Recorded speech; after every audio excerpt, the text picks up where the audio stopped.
গল্প নির্ভীক পথিক এবং হারিয়ে যাওয়া গুপ্তধন। এক প্রাচীন জনপদে সবুজ বনভূমি আর খরস্রোতা নদীর কোল ঘেঁষে ছোট একটি গ্রাম ছিল। সেই গ্রামের নাম ছিল শান্তিগ্রাম।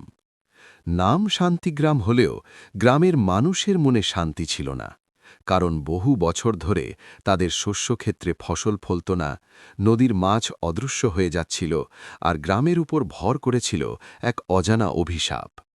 গ্রামবাসীরা বিশ্বাস করত এটি তাদের পূর্বপুরুষদের কোনো ভুলের ফল। শান্তিগ্রামে বাস করত এক যুবক, নাম তার অর্ক। অর্ক ছিল আর 10টা সাধারণ যুবকের মতোই, তবে তার একটি বিশেষ গুণ ছিল। সে ছিল অসম্ভব সৎ এবং সাহসী। অন্যায়ের বিরুদ্ধে রুখে দাঁড়ানো আর সত্য কথা বলতে সে কখনো ভয় পেত না।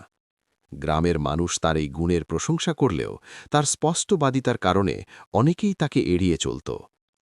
একদিন গ্রামের সবচেয়ে প্রবীণ ব্যক্তি, শতবর্ষী দাদুভাই, অর্ককে ডেকে পাঠালেন।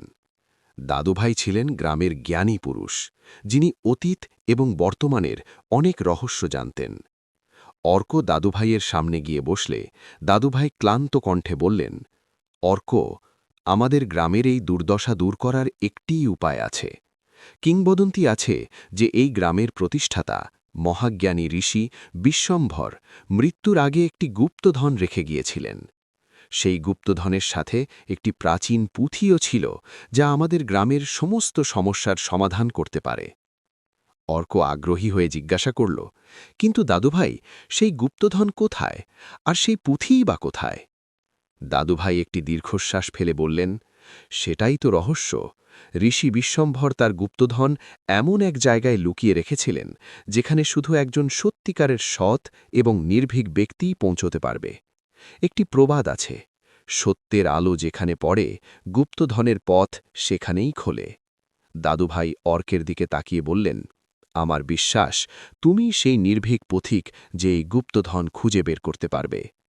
অর্ক প্রথমে ইতস্তত করল, এত বড় দায়িত্ব, কিন্তু গ্রামের মানুষের কষ্ট দেখে তার মন সায় দিল। সে দাদুভাইকে কথা দিল সেই গুপ্তধন খুঁজে আনবেই। পরের দিন সকালে অর্ক তার যাত্রার জন্য প্রস্তুত হল। হাতে একটি জীর্ণ মানচিত্র, যা দাদুভাই তাকে দিয়েছিলেন, আর মনে অদম্য সাহস। মানচিত্রে দেখানো প্রথম গন্তব্য ছিল নীরব পর্বত। এই পর্বতকে ঘিরে অনেক ভীতিকর গল্প প্রচলিত ছিল। বলা হতো সেখানে নাকি অশরীরী আত্মারা ঘুরে বেড়ায়, এবং যে যায় সে আর ফেরে না। অর্ক ভয় পেল না। সে মনে মনে স্থির করল, সত্যের পথ কখনো বিপদহীন হয় না। পর্বতের দিকে হাঁটতে হাঁটতে সে দেখল পথ জনশূন্য। মানুষেরা এই পথে যেতে ভয় পায়। এক সময় সে পর্বতের পাদদেশে পৌঁছল। নীরব পর্বত সত্যিই নীরব ছিল। সেখানে পাখির কলরবও শোনা যাচ্ছিল না। একসময় সে দেখল একটি সরু পথ উপরের দিকে চলে গেছে। পথ চলতে চলতে অর্ক দেখল পথের মাঝখানে একটি বিশাল পাথর পড়ে আছে, যা পথ বন্ধ করে রেখেছে। অন্য কোনো পথ নেই। অর্ক ভাবল, কিভাবে এই পাথর সরানো যায়? সে একা, তার শক্তিও সীমিত। কিছুক্ষণ পর সে দেখল পাথরের নিচে একটি ছোট ফাটল। সেখান দিয়ে সে অনুভব করল পাথর কি আসলে নড়বড়ে। অর্ক তার সব শক্তি দিয়ে পাথরটিকে ধাক্কা দিল। বারবার চেষ্টা করার পর একসময় ঘর্ষণের শব্দ করে পাথরটি সরে গেল এবং একটি সংকীর্ণ পথ উন্মুক্ত হল।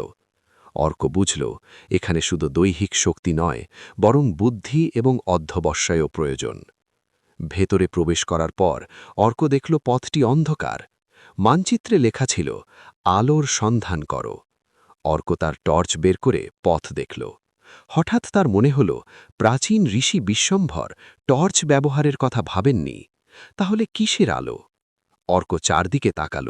সে দেখল পাথরের দেয়ালের গায়ে কিছু অস্পষ্ট লেখা। সে মনোযোগ দিয়ে পড়ল। লেখা ছিল, যে নিজের ভেতরের আলো দিয়ে পথ দেখে সে কখনো হারায় না। অর্ক ভাবল, এর মানে কি? হঠাৎ তার মনে পড়ল দাদুভাইয়ের কথা, সত্যের আলো যেখানে পড়ে। অর্ক একটি গভীর শ্বাস নিল। সে উপলব্ধি করল নিজের ভেতরের সততাই তার আলো। সে মন থেকে সব ভয় ঝেড়ে ফেলল, নিজের সততাকে পাথেয় করে এগিয়ে চলল। কিছুক্ষণ পর সে দেখল অন্ধকার পথের শেষে একটি ক্ষীণ আলো দেখা যাচ্ছে। সে দ্রুত সেই আলোর দিকে এগিয়ে গেল। আলোর উৎস ছিল একটি ছোট গুহা। গুহার ভেতরে একটি অদ্ভুত যন্ত্র ছিল, যা থেকে আলো বিচ্ছুরিত হচ্ছিল। যন্ত্রের পাশে একটি পাথরের টেবিল, তার ওপর একটি খোলা পুঁথি রাখা। পুঁথিটি প্রাচীন ভাষায় লেখা। অর্ক ধীরে ধীরে পুঁথিটির কাছে গেল। পুঁথির প্রথম পাতায় লেখা ছিল, গুপ্তধন লুকানো নেই, এটি তৈরি করতে হয়। অর্ক অবাক হল, এ কেমন কথা? সে তো ভেবেছিল গুপ্তধন মানে সোনা রূপা বা রত্ন, কিন্তু এই পুঁথি বলছে গুপ্তধন তৈরি করতে হয়। সে বাকি পাতাগুলো পড়া শুরু করল। পুঁথিতে লেখা ছিল কিভাবে জমি চাষ করতে হয়, কিভাবে জলের সঠিক ব্যবহার করতে হয়, কিভাবে মাছের বংশবৃদ্ধি করানো যায় এবং কিভাবে গ্রামের মানুষ একে অপরের প্রতি সহানুভূতিশীল হতে পারে। সবচেয়ে গুরুত্বপূর্ণ একটি অংশ ছিল, যা বলছিল সততা, পরিশ্রম এবং সম্মিলিত প্রচেষ্টাই আসল গুপ্তধন। যে গ্রাম এই মূল্যবোধগুলো মেনে চলে, সে গ্রাম নিজেই গুপ্তধন। অর্ক সব বুঝতে পারল। কোনো জাদু বা অলৌকিক গুপ্তধন নেই। ঋষি বিশ্বম্ভর আসলে মানুষকে শিখিয়েছিলেন তাদের নিজেদের ভিতরের শক্তিকে কিভাবে কাজে লাগাতে হয়। তিনি চাননি মানুষ অলস হয়ে যায়। অর্ক পুঁথিটি নিয়ে ফিরে চলল। তার মনে এক নতুন আশার আলো। সে জানত গ্রামকে এই সত্য বোঝানো সহজ হবে না। শান্তিগ্রামে ফিরে এসে অর্ক প্রথমে দাদুভাইয়ের কাছে গেল। দাদুভাই অর্কের হাতে পুঁথি দেখে অবাক হলেন।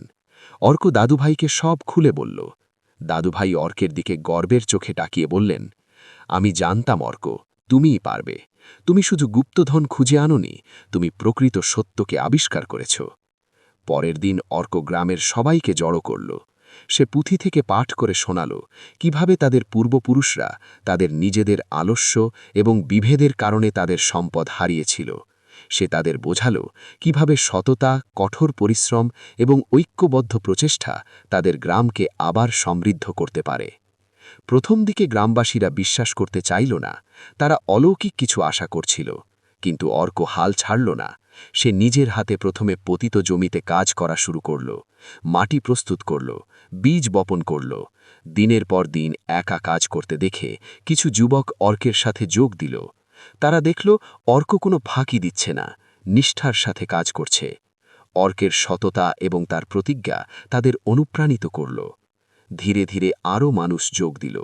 তারা পুঁথির নির্দেশ অনুযায়ী আধুনিক পদ্ধতিতে চাষাবাদ শুরু করল, নদীর জল পরিষ্কার করে মাছের প্রজননের ব্যবস্থা করল এবং সবচেয়ে গুরুত্বপূর্ণ হল, তারা একে অপরের প্রতি সহযোগিতা বাড়াল। আগে যেখানে বিভেদ ছিল, সেখানে এখন ঐক্য তৈরি হল। কয়েক মাস পর গ্রামের চিত্র পাল্টে গেল। জমিতে সোনালি ফসল ফলল, নদীতে আবার মাছের আনাগোনা শুরু হল। গ্রামের বাতাসে বয়ে গেল সমৃদ্ধির সুবাতাস। গ্রামবাসীরা বুঝতে পারল অর্ক যা বলেছিল তা শতভাগ সত্য। তাদের গ্রাম নিজেই একটি গুপ্তধন হয়ে উঠেছে।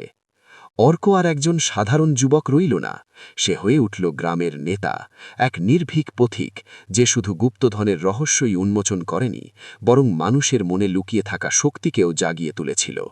শান্তিগ্রামের মানুষ প্রতি বছর ঋষি বিশ্বম্ভর এবং অর্কের এই শিক্ষাকে স্মরণ করে এক উৎসব পালন করত, যেখানে তারা একে অপরের প্রতি সততা, পরিশ্রম এবং ঐক্যের শপথ নিত। আর এভাবেই শান্তিগ্রাম সত্যি সত্যি এক শান্তি ও সমৃদ্ধির গ্রামে পরিণত হল, যা শুধু এক নির্ভীক পথিকের সততা আর সাহসের ফল।